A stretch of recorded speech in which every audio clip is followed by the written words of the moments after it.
plus 40% in a year, 15% annual returns, apartments are running out, land is running out, buy today. If you've heard this, stop. Today we're going to talk about 7 reasons why you shouldn't buy real estate in Phuket. I'm involved in business and investments. I have a real estate sales company and my own hotel. By the age of 45, I want to achieve a passive income of $30,000 a month, and I will work towards this goal together with you. So, briefly and to the point, I'll tell you the main reasons why you shouldn't buy real estate in Phuket. And in general, it's important to approach this rationally, not to make decisions based on emotions. First, you don't own the land, and that changes everything. A house does not equal land. A villa is most often registered through various schemes. The actual control is much less than it seems. You are buying the right to use the structure, not the asset itself. For investments, this can be a fundamental risk. Reason number 2 is the illusion of profitability. Developers show returns of 10–15% per year, a line of tenants, and guaranteed rental income.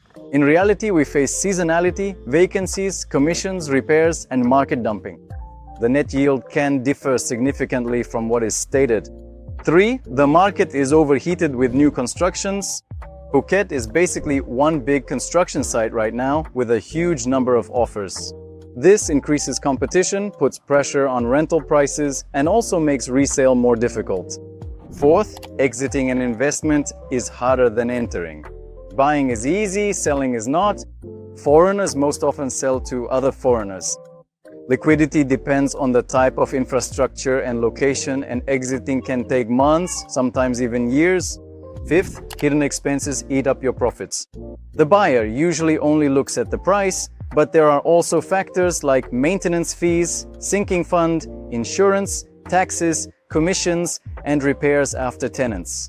Sometimes the actual profit turns out to be just 4 or 5% per year. 6th, the legal system is not like in Europe. Here, the logic of "I bought it, so it's mine forever" doesn't work. Long-term leaseholds, complicated contracts, and dependence on developers.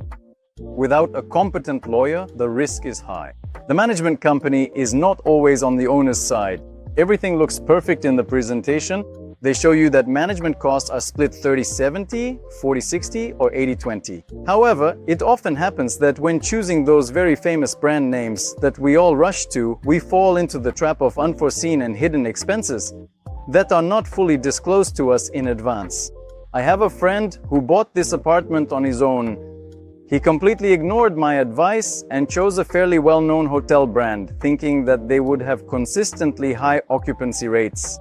And they really do have very strong occupancy rates, but they also have equally high expenses, which were not disclosed right away.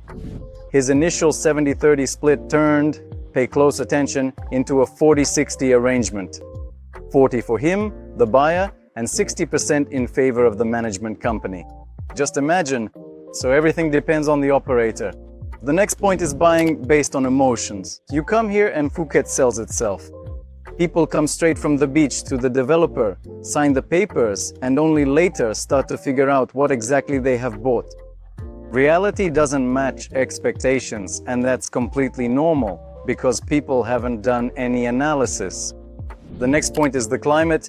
The environment here is quite aggressive, and the salt corrodes metal and negatively affects buildings. Therefore, when we choose low-quality properties, we face the fact that the property becomes unusable after just 5 years. Insects. Thailand has a very lively fauna. You should be prepared for the possibility that a scorpion, a snake, some interesting spider, or even something unidentifiable might come to visit you. Friends, in fact, there are a lot of these points to consider, and I am the kind of person who has answers for each one of them. I believe that everything depends on the analysis you have done, either on your own or with the help of an agent. It's very important not to fall for the pretty picture they show you, like, "Come here right now. This is the most reliable developer, but they won't bring you any profit. I've lived here for 10 years, I really love this place, and I consider it excellent for investment." Simultaneously, at this very moment, I can confirm that 90% of the market right now is illiquid, which means that 9 out of every 10 buyers are purchasing projects that won't yield the substantial returns or the kind of profit we expect. I promise not to advertise anything, so this video is purely intended to make you stop and think. Please leave your comments below about what you personally think on this specific topic. Is it even worth investing in real estate in Phuket? Subscribe to the channel. Thank you for watching until the end. Hit the bell and give a like. Guys, one thing I want you to understand is that I really hope I haven't discouraged you from investing. And what we need to understand is that any investment in principle involves risk. And these points are solely so that you are aware of where you are heading. And it's very important to be honest with ourselves about what we are professionals at. If I'm a plumber, I can fix my own pipes, but I wouldn't go and cut people's hair. So if you are planning to cut your hair, it would probably be for the best to turn to a seasoned professional stylist who can consult with you personally and provide you with a very thorough, proper, and high-quality hair analysis.